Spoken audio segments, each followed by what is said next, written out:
ተመዝግበሻል። እኔ መመዝገብ አይደለም እኔ የትም መመዘገባለሁ፣ ሲኦልም መመዘገባለሁ፣ ገነትም መመዘገባለሁ። ችግር የለም። እኔ እዛም እዚህ ነኝ።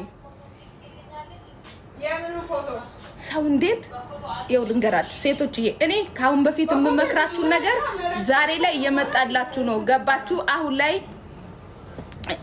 ላይ ማንንም እንዳታምኑ፣ ፌመስ ነው ብላችሁ ማንንም ሰው እንዳትመኑ፣ ማንንም ሰው ታዋቂ ነው ብላችሁ እንዳታምኑ። የምታስታውሱ ከሆነ ማለት ነው ማንንም ሰው ሚዲያ ላይ ጥሩ ስለመሰለ ጥሩ አይደለም። ስለዚህ ሁሉም ሰው ሚዲያ ላይ የሚታየው ሁሉ መልካም ነገሮቹ ነው እንጂ ከኋላ ያለው የራሱ የሆነ እንትኑ ሊጥም ነው ቡኮ የሚባለው። እኔ በኦሮምኛ ነው ቡኮ ማቀው። ስለዚህ ማለት ነው ይሄ ከኋላው ያለው የራሱ የሆነ እንትን አለው። ሁሉም ጥሩ ነገር አለው፣ አሳዛኝ ነገር አለው፣ መጥፎ ነገር አለው ምናምን። ከዛ በተረፈ ግን ማለት ነው አሁን ላይ አናቴ ላይ መጣችሁ ጎንፎ አትስሩ፣ በየሄዳችሁበት ሂዱ። ተናግሬያለሁ። እያንዳንድሽ ገና ነው የምታያት። አንቺ ውሸታም፣ አንቺ ምን ስትሉኛል ነበር? ጸጥ ብላችሁ ቁጭ በሉ። እንዴት እናንተ አረበ መድኃኒዓለም አንዴ ካስረገዘኝ አንድ ወንድ ልጅ አስወርጂ ካለኝ ያንን ወንድ ልጅ ማለት ነው ባናቱ ተክለዋለሁ እንጂ ደግሞ ገላይና ያየኝ ሲጀመር ለኔ የሚጠቅምም ለኔ የሚሆንም አይደለም። እንኳን ድጋሚ አርግጄ ላስወጣ አይደለም እንኳን ሶስተኛ ላረግዝ።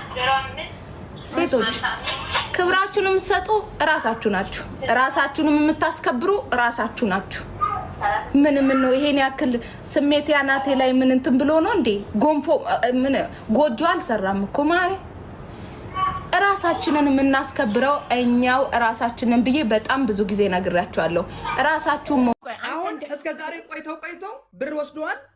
የላ ነገር ጥንስሳ መጡብኝ፣ በጎን ጠነሰሱብኝ ማለት ነው። ኦኬ እሺ። ስለዚህ እርግጠኛ አይደለህም ልጁ ያንተ ስለመሆኑ አንተ እርግጠኛ አይደለህም አሁን?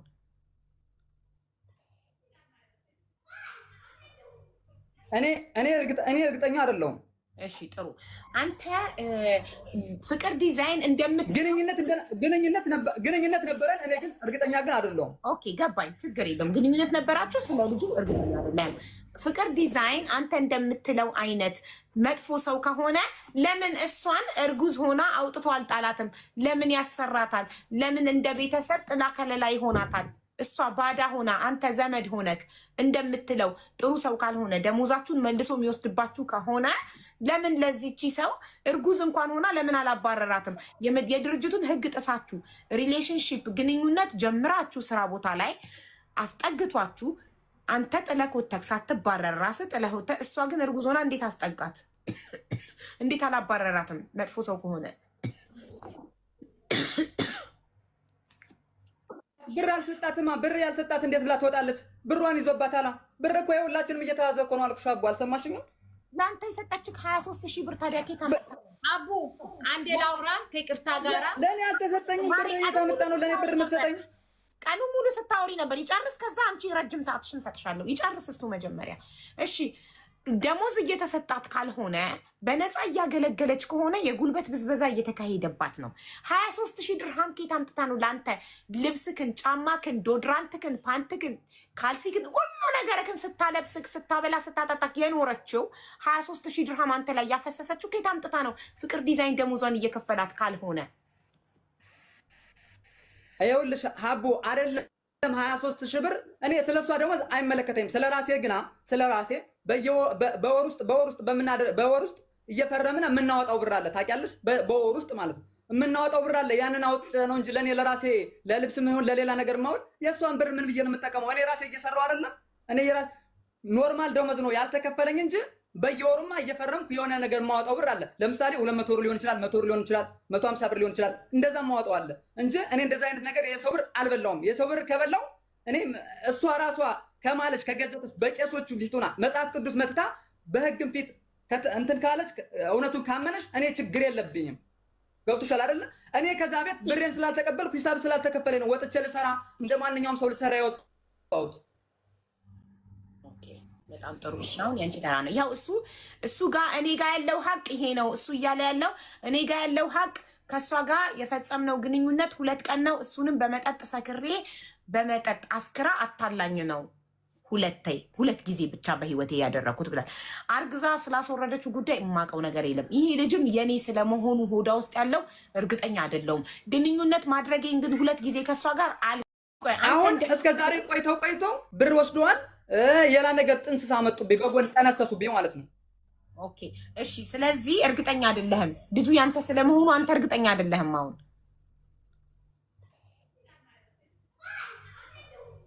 እኔ እርግጠኛ አይደለሁም። እሺ ጥሩ። አንተ ፍቅር ዲዛይን ግንኙነት ነበረን። እኔ ግን እርግጠኛ ግን አይደለሁም። ኦኬ ገባኝ። ችግር የለም። ግንኙነት ነበራችሁ። ስለ ልጁ እርግጠኛ አይደለም። ፍቅር ዲዛይን አንተ እንደምትለው አይነት መጥፎ ሰው ከሆነ ለምን እሷን እርጉዝ ሆና አውጥቶ አልጣላትም? ለምን ያሰራታል? ለምን እንደ ቤተሰብ ጥላ ከለላ ይሆናታል? እሷ ባዳ ሆና አንተ ዘመድ ሆነክ እንደምትለው ጥሩ ሰው ካልሆነ ደሞዛችሁን መልሶ የሚወስድባችሁ ከሆነ ለምን ለዚቺ ሰው እርጉዝ እንኳን ሆና ለምን አላባረራትም? የድርጅቱን ሕግ ጥሳችሁ ሪሌሽንሺፕ ግንኙነት ጀምራችሁ ስራ ቦታ ላይ አስጠግቷችሁ አንተ ጥለህ ወተክ ሳትባረር ራስህ ጥለህ ወተህ እሷ ግን እርጉዝ ሆና እንዴት አስጠጋት? እንዴት አላባረራትም? መጥፎ ሰው ከሆነ ብር አልሰጣትማ። ብር ያልሰጣት እንዴት ብላ ትወጣለች? ብሯን ይዞባታል። ብር እኮ የሁላችንም እየተያዘ እኮ ነው አልኩሽ። አቡ አልሰማሽኝም? ለአንተ የሰጠችህ 23,000 ብር ታዲያ ኬት አመጣ? አቡ አንዴ ላውራ ከይቅርታ ጋራ። ለእኔ አልተሰጠኝም ብር። የታመጣ ነው ለእኔ ብር መሰጠኝ? ቀኑ ሙሉ ስታወሪ ነበር። ይጨርስ፣ ከዛ አንቺ ረጅም ሰዓትሽን ሰጥሻለሁ። ይጨርስ እሱ መጀመሪያ። እሺ ደሞዝ እየተሰጣት ካልሆነ በነፃ እያገለገለች ከሆነ የጉልበት ብዝበዛ እየተካሄደባት ነው። 23,000 ድርሃም ኬት አምጥታ ነው ለአንተ ልብስክን፣ ጫማክን፣ ዶድራንትክን፣ ፓንትክን፣ ካልሲክን ሁሉ ነገርክን ስታለብስክ፣ ስታበላ፣ ስታጠጣክ የኖረችው 23,000 ድርሃም አንተ ላይ ያፈሰሰችው ኬት አምጥታ ነው? ፍቅር ዲዛይን ደሞዟን እየከፈላት ካልሆነ ይኸውልሽ ሀቡ አይደለም 23,000 ብር። እኔ ስለሷ ደሞዝ አይመለከተኝም። ስለራሴ ግና ስለራሴ በወር ውስጥ እየፈረምን የምናወጣው ብር አለ። ታውቂያለሽ? በወር ውስጥ ማለት ነው የምናወጣው ብር አለ። ያንን አውጥ ነው እንጂ ለኔ ለራሴ ለልብስም ይሁን ለሌላ ነገር ማውል የሷን ብር ምን ብዬ ነው የምጠቀመው? እኔ ራሴ እየሰራው አይደለም። እኔ የራሴ ኖርማል ደሞዝ ነው ያልተከፈለኝ እንጂ በየወሩማ እየፈረምኩ የሆነ ነገር ማወጣው ብር አለ። ለምሳሌ 200 ብር ሊሆን ይችላል፣ 100 ብር ሊሆን ይችላል፣ 150 ብር ሊሆን ይችላል። እንደዛ ማወጣው አለ እንጂ እኔ እንደዛ አይነት ነገር የሰው ብር አልበላውም። የሰው ብር ከበላው እኔ እሷ ራሷ ከማለች ከገዘተች በቄሶቹ ፊቱና መጽሐፍ ቅዱስ መትታ በህግም ፊት እንትን ካለች እውነቱን ካመነች እኔ ችግር የለብኝም። ገብቶሻል አይደለ? እኔ ከዛ ቤት ብሬን ስላልተቀበልኩ ሂሳብ ስላልተከፈለኝ ነው ወጥቼ ልሰራ እንደ ማንኛውም ሰው ልሰራ ያወጣሁት። በጣም ጥሩ ነው። ያንቺ ተራ ነው። ያው እሱ ጋር እኔ ጋር ያለው ሀቅ ይሄ ነው። እሱ እያለ ያለው እኔ ጋር ያለው ሀቅ ከሷ ጋር የፈጸምነው ግንኙነት 2 ቀን ነው። እሱንም በመጠጥ ሰክሬ በመጠጥ አስክራ አታላኝ ነው 2 ጊዜ ብቻ በህይወቴ ያደረኩት ብላል። አርግዛ ስላስወረደችው ጉዳይ የማውቀው ነገር የለም። ይሄ ልጅም የኔ ስለመሆኑ ሆዳ ውስጥ ያለው እርግጠኛ አይደለሁም። ግንኙነት ማድረጌን ግን 2 ጊዜ ከሷ ጋር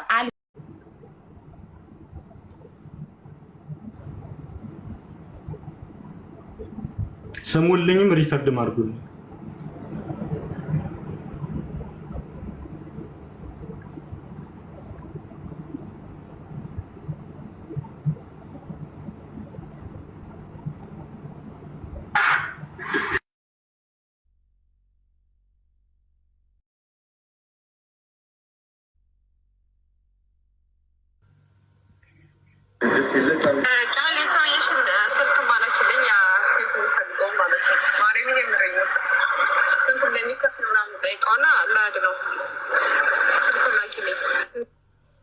አልገባኝ ቃል የሰውየሽን ስልክ ማላክልኝ ሴት የሚፈልገው ማለት ነው። ማርያምን የምረኝ ስንት እንደሚከፍል ምናምን ጠይቀውና ላድ ነው ስልክ ላኪልኝ።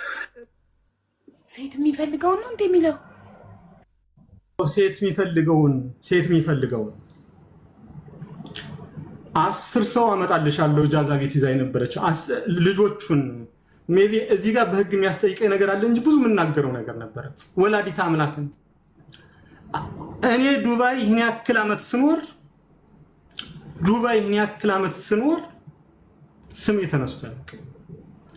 ከዛ የፍቅር ዲዛይን እህት እንደዚህ እያደረገች ነው እየተባለ እዛ ሰፈር ላይ ተወርቶ ለኔ ወሬው ይደርሰኛል። ይሄ ሪከርድ ይላክልኛል ማለት ነው።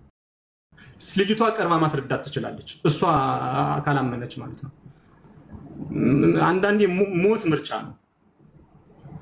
ከኔ ቤት ስሪ አልሰራም፣ ድርጅቱ በሴልስነት ስሪ አልሰራም፣ ከሰው ቤት ገብታም መስራት አትፈልግም፣ መታ ጃዛ ቤት መታም እንደገና ወንድ ፍለጋ ማለት ነው። ወላዲት አምላክን እንዴት አድርጌ እንደማስረዳችሁ አላውቅም። በቃ መቆጣት በእኔ ቦታ የአንቺ ልጅ ብትሆን የእናንተ እህት ብትሆን ምን እንደምታደርጉ በደንብ አድርጋችሁ እንድትረዱኝ ይፈልጋሉ።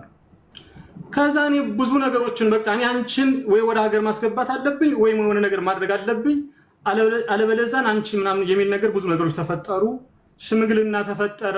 ሰዎች እዛ እሷን የሚያውቋት መጡ፣ አናገሯት። ምናሉ በቃ ተጸጽቻለሁ። ይህን በእርግጠኝነት እሷም ትክደዋለች ብዬ አልገምትም። እርግጠኛ ነኝ አትክደውም። ተጸጽቻለሁ፣ ሜቢ ሲደብረኝ ነው ብዙ ነገሮችን አለች። እዚህ ጋር የማይገለጹ ብዙ ነገሮች አለች።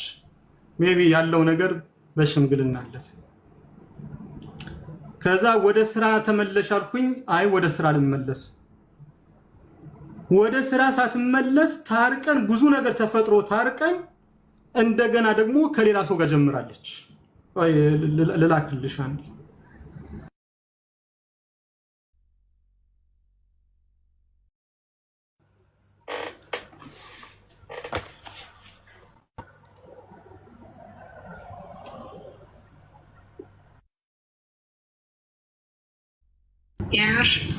ሁለቱንም አሰሚልኝ።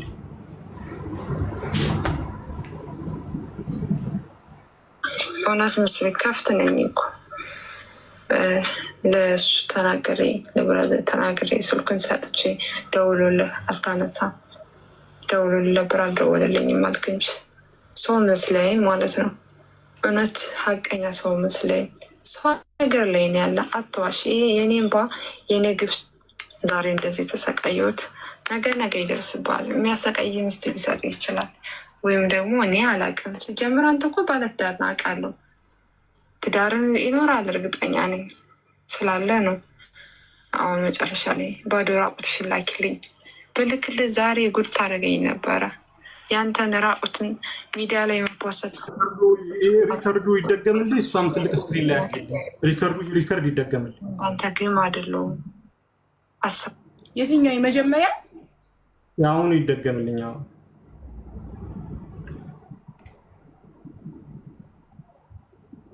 ስባለሁ እውነት መስሎኝ ከፍት ለእሱ ተናገሬ ለብራዘር ተናገሬ ስልኩን ሰጥቼ ደውሎልህ አታነሳም። ደውሎልህ ነበር አልደወለልኝም አልክ እንጂ ሰው መስለኝ ማለት ነው። እውነት ሀቀኛ ሰው መስለኝ ሰው ሀገር ላይ ነው ያለ። አትዋሽ። ይሄ የኔ እንባ የኔ ግብስ ዛሬ እንደዚህ ተሰቃየሁት፣ ነገ ይደርስብሃል። የሚያሰቃይ ሚስት ሊሰጥ ይችላል፣ ወይም ደግሞ እኔ አላውቅም። ሲጀምር አንተ እኮ ባለትዳር ነው አውቃለሁ። ትዳርን ይኖራል እርግጠኛ ነኝ ስላለ ነው። አሁን መጨረሻ ላይ ባዶ ራቁትሽን ላኪልኝ ብልክልህ ዛሬ ጉድ ታደርገኝ ነበረ። ያንተን ራቁትን ሚዲያ ላይ መፖሰት ጠፍቶኝ አይደለም፣ አልፖስተውም። ምን ያደርግልኛል? እኔ እንዳንተ ግም አይደለሁም አስባለሁ እንጂ ሚዲያ ላይ ፖስት ነበረ ገመናህን። ሰላም እግዚአብሔር ይመስገን። ምን ሰላም አለ አንተ እያለ ማለት አደዊ ብይሽል። አንተ ግን ጭንቅላት አለህ፣ ማሰብ ያለህ ትልቅ ሰው እኮ ነህ። እኔን እጃዛ ቤት ጥለህ ውጭ ብለህ ያው እንግዲህ ካንስሌሽን አድርጎኛል ምናምን ብዬ አንተ ይሄ ቀን ያልፋለች። የምር እግዚአብሔር ይመስገን ሁሉ ነገር የተስተካከልልኝ ነው። አንተ ግን በጣም የምትገርም ሰው ነህ። አንተ በጣም ትልቅ ሰው ካለ ለምን ትዋሻለህ? እኔ እኮ ነገ አስበህ ትመለሳለህ ወይ ብዬ ነው ብሎ ከመጨረሻ በዚህም ታደርገኛለህ። አንተ ማለት ደነዝ ነህ። የምር ማሰቢያ የለም። እኔ ለአንተ እንደዚህ ነኝ፣ እኔ ለአንተ እንደዚህ ነኝ ምንም አልልህም። ውሸታም ነህ የምር በጣም ምን ብዬ ልስጥህ? እኔ ብቻ እግዚአብሔር እጅን ይስጥህ። በቃ እንደኔ የሚያስለቅስ ማለት እንደኔ የሚያስለቅስ ይጣልልሽ። ሰው ሀገር ላይ አይደለ ያለህ? ትንሽ እንኳን ብታስብ ምን ችግር አለው? ማን አላት? በሀሳብ እንኳን አይዞሽ ብትል ውሸታ ልከለውሽ ያለው ብለህ እንኳን አላክልኝም። በጣም ውሸታም እኮ ነህ። በጣም ራስን ታዘበው።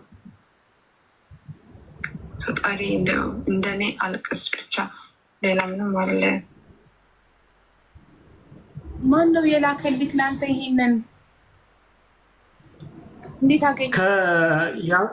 ያ ጉዳይ ማለትም የመጀመሪያው ሪከርድ ማለትም እዛ ሰፈር ላይ ይሄ ጉዳይ ሆኖ እንደገና ወደ ቤት ገብታ ቤት ከገባች በኋላ ከ2 ቀን ወይም ከ3 ቀን በኋላ ደግሞ ከሌላ ሰው ጋር ማለት ነው። ይሄኛው ኦኬ እኮ እሱን ብቻ ቮይስ አንተ እጅ እንዴት ገባ? አንተ እጅ እንዴት ገባ ይሄ ቮይስ? አዎ እንዴት አንተ እንጂ ገባ? ከየት አመጣከው? መጀመሪያ ያኛው ሪከርድ ሰው ነው የላከልኝ። የመጀመሪያው ሪከርድ ተረተሽኛል። የመጀመሪያው ሰፈር ላይ እንደዚህ እያደረገች ነው እየተባለ ሰፈር ላይ ነው የተላከልኝ። ከዛም በኋላ እነ እስክንድር በሚባሉ ሰዎች አማካይነት ታርቃ ምን ብላ ከእንግዲህ በኋላ ወንድሜ ከሚለይ ውጭ ስህተት አልፈጽምም ብላ ቤት ገብታለች። ከኔ ቤት መኖሪያ ቤት ማለት ነው።